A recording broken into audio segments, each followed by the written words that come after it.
Hey everyone, if you have trouble connecting to the internet using your phone, Oneplus 3 or the early versions, that's because there's a corruption in the software and hardware motherboard.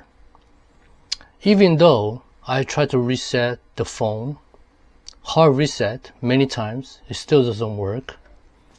It always shows disable, as you can see here. And if you try to reconnect it, it's trying to reconnect and show disable. So I'm going to show you how to change the motherboard.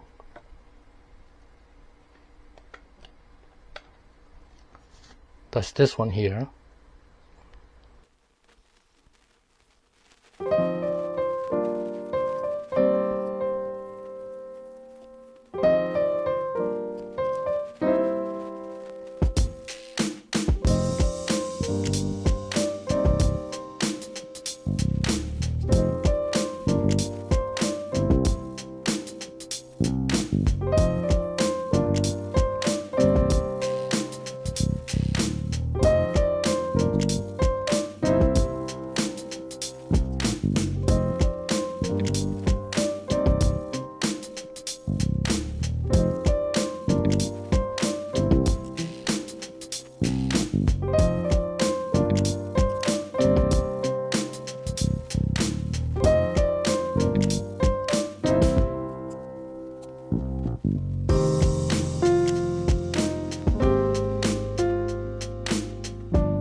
right now, and there it is, guys. There it is. Brand new motherboard. Wi-Fi is working fine. Alright, well worth it. Like it, subscribe to my channel, and share to all your friends. Thanks for watching. We'll see you in the next video.